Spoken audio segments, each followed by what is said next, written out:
तो आइए आज हम शुरू करते हैं अपना अगला लेक्चर जो है प्रकाश का परावर्तन। इससे पहले हमने प्रकाश की बेसिक जानकारियाँ देखी थी, अब हम पढ़ेंगे प्रकाश का परावर्तन। तो बच्चों सबसे पहले देखते हैं प्रकाश का परावर्तन होता क्या है। तो सबसे पहले क्या होता है, इसमें एक सतह होती है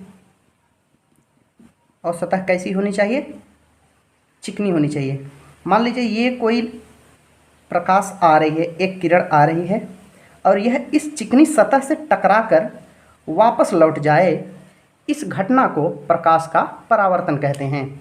तो इसकी परिभाषा में हम क्या लिखेंगे, इसकी परिभाषा में हम लिखेंगे कि प्रकाश की किरणों का किसी सतह से टकराकर वापस लौट जाने की प्रक्रिया को प्रकाश का परावर्तन कहते हैं। आइए हम लिख लेते हैं, प्रकाश की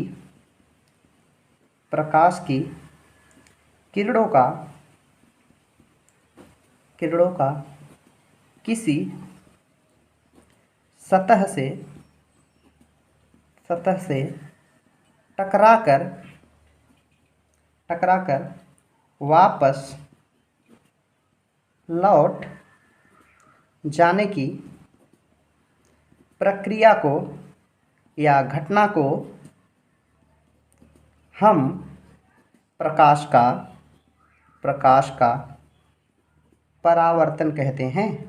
प्रकाश का परावर्तन कहते हैं। तो ये हुआ इसका परिभाषा। अब हम देखेंगे प्रकाश का परावर्तन होता कितने प्रकार का है। तो देखेंगे टाइप ऑफ रिफ्लेक्शन। प्रकाश का परावर्तन दो प्रकार से होता है। कितने प्रकार से? दो प्रकार से। सबसे पहले देखेंगे पहला, जिसको बोलते हैं नियमित परावर्तन। क्या कहेंगे बच्चों? नियमित परावर्तन। इंग्लिश में इसको कहेंगे रेगुलर रिफ्लेक्शन। दूसरा होगा अनियमित परावर्तन। क्या होगा बच्चों? अनियमित परावर्तन। इसको बोलेंगे इर्रेगुलर रिफ्लेक्शन। तो सबसे पहले हमने देखा कि परावर्तन क्या होता है, उसकी हमने परिभाषा देखी, फिर देखा परावर्तन कितने प्रकार का होता है। परावर्तन दो प्रकार का होता है, एक होता है नियमित परावर्तन, दूसरा होता है अनियमित परावर्तन, मतलब रेगुलर रिफ्लेक्शन और इर्रेगुलर रिफ्लेक्शन। अब सबसे पहले हम देखेंगे नियमित परावर्तन क्या होता है। बच्चों नियमित परावर्तन वो होता है कि जब किसी सतह से समांतर किरणें आए। मान लीजिए ये तीन किरणें हैं और ये कैसी किरणें हैं? बिल्कुल समांतर हैं, और ये वापस सतह से टकराने के बाद समांतर ही निकल जाएं। सतह से टकराने के बाद समांतर आई और समांतर चली गईं, तो इस परावर्तन को हम क्या कहेंगे? इसको हम कहेंगे नियमित परावर्तन। आइए इसकी परिभाषा हम देख लेते हैं कि वैसा परिवर्तन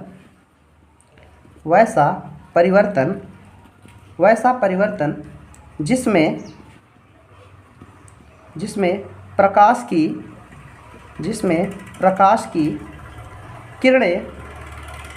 की किरण समांतर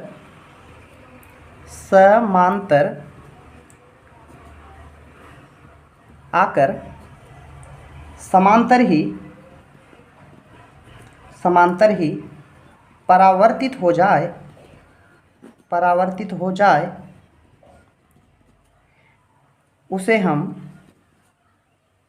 हम नियमित परावर्तन कहते हैं। एक नियमित परावर्तन में एक बेसिक नोट देख लेंगे जो कि काफ़ी इम्पॉर्टेंट है। इसमें हम देखेंगे कि यह जो परावर्तन नियमित वाला होता है, यह सदैव समतल और चिकनी सतह पर ही संभव है।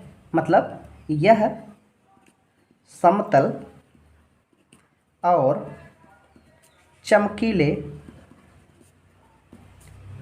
सतह से होता है। आइए बच्चों अब देखते हैं अनियमित परावर्तन। अनियमित परावर्तन क्या होता है कि इसमें जो सतह होती है, सतह वो खुरदरी होती है। कैसी होती है बच्चों? खुरदरी होती है। जब इस पे प्रकाश की किरणें आपतित होती हैं तो यह समांतर न जाकर भिन्न भिन्न दिशाओं की ओर चली जाती हैं। मतलब जब आपतित होती हैं तो परावर्तित समांतर नहीं होती हैं। ऐसी घटना को हम अनियमित परावर्तन कहते हैं। आइए अब इसकी डिफिनीशन देख लेते हैं। इसकी हम क्या डिफिनीशन देख लेते हैं कि अनियमित परावर्तन कहते किसे हैं। तो ऐसी प्रक्रिया जिसमें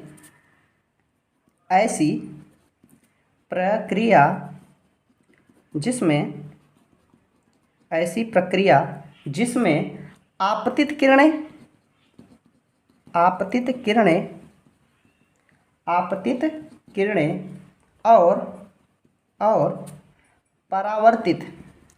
किरणें और परावर्तित किरणों की कोई दिशा निश्चित नहीं होती है,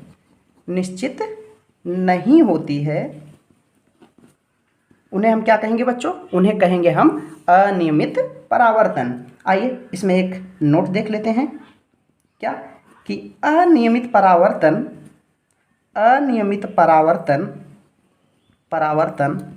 हमेशा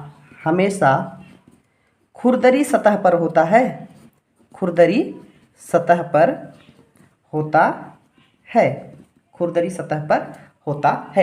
आइए अब हम कुछ देख लेते हैं कि आपतित किरण क्या होता है, परावर्तित किरण क्या होता है, अभिलंब क्या होता है। तो मान लीजिए यह कोई सतह है। क्या है? यह कोई सतह है। यह सतह कैसी है? समतल है, यानी चिकनी सतह है। मान लीजिए इस पर कोई प्रकाश की किरण आई। आने वाली किरण, जो प्रकाश किरण आ रही है, उसको हम कहते हैं आपतित किरण। क्या कहेंगे बच्चों? आपतित किरण, जिसे हम किससे डिनोट करते हैं, प्रदर्शित करते हैं? आई से, स्मॉल आई से। यह किरण सतह से टकराकर परावर्तित हो गई, तो इसको हम क्या कहेंगे बच्चों? परावर्तित किरण। क्या कहेंगे? परावर्तित किरण। क्या कहेंगे बच्चों इसको? परावर्तित किरण, जिसको हम किससे प्रदर्शित करेंगे? आर से। जहाँ पर आपतित किरण और परावर्तित किरण एक दूसरे से परावर्तित होती हैं, उन्हें हम क्या कहेंगे? आपतन बिंदु। उन्हें हम क्या कहेंगे बच्चों? आपतन बिंदु। उन्हें हम क्या कहेंगे? आपतन बिंदु। इन दोनों किरणों के बीच एक लंबवत भाग होता है, जिन्हें हम क्या कहते हैं? अभिलंब। आइए बच्चों देखते हैं। जहाँ पर आपतित किरण और परावर्तित किरण जिस सतह से टकराकर वापस जाती हैं, उन्हें हम कहते हैं परावर्तक तल। क्या कहते हैं बच्चों? परावर्तक तल। आइए कुछ नई चीज़ें देखते हैं कि जब आपतित किरण और अभिलंब के बीच जो कोण बनता है, उन्हें हम क्या कहते हैं? आपतन कोण। उन्हें हम क्या कहेंगे? आपतन कोण। तो हम देखेंगे आपतित किरण और अभिलंब। क्या बच्चों? अभिलंब। आपतित किरण और अभिलंब के बीच बने कोण को हम क्या कहते हैं बच्चों?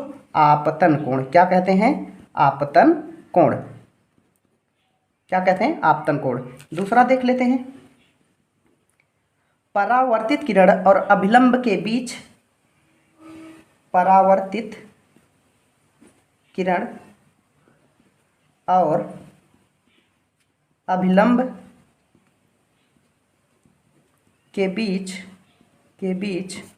बने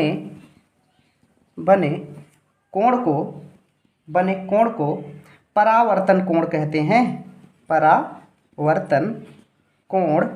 परावर्तन कोण कहते हैं। क्या?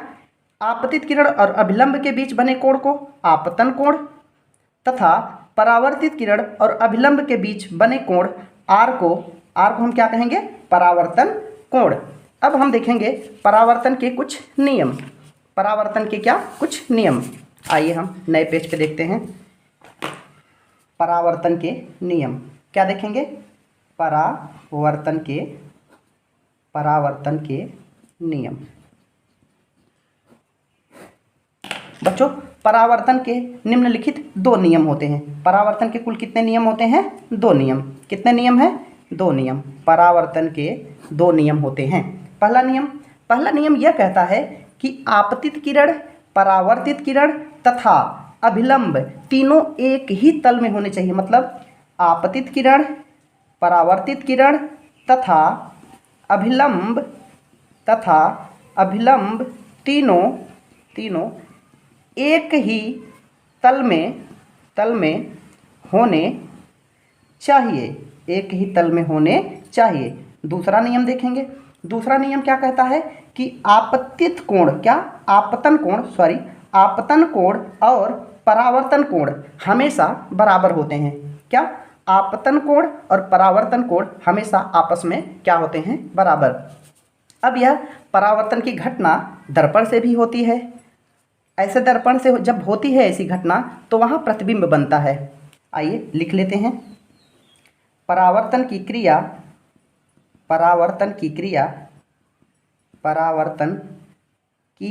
क्रिया दर्पण से भी होती है तो प्रतिबिंब बनता है। अब यह प्रतिबिंब कैसा बनेगा? यह प्रतिबिंब 2 प्रकार के बनते हैं। कैसे? 2 प्रकार के। एक बनता है वास्तविक प्रतिबिंब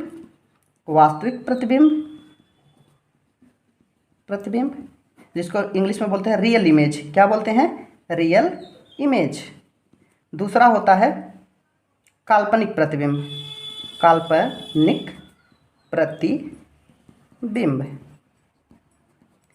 इमेजिनरी इमेज। क्या बोलते हैं इसको? Imaginary image.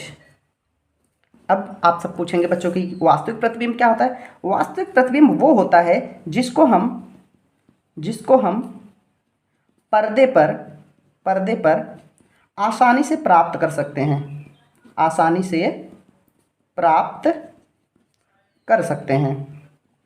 कर सकते हैं। काल्पनिक प्रतिबिंब क्या होता है? इसको हम पर्दे पर प्राप्त नहीं कर सकते हैं। क्या कहेंगे बच्चों? इसको हम पर्दे पर प्राप्त नहीं कर सकते हैं। अब कुछ परावर्तन समतल दर्पण से भी होते हैं।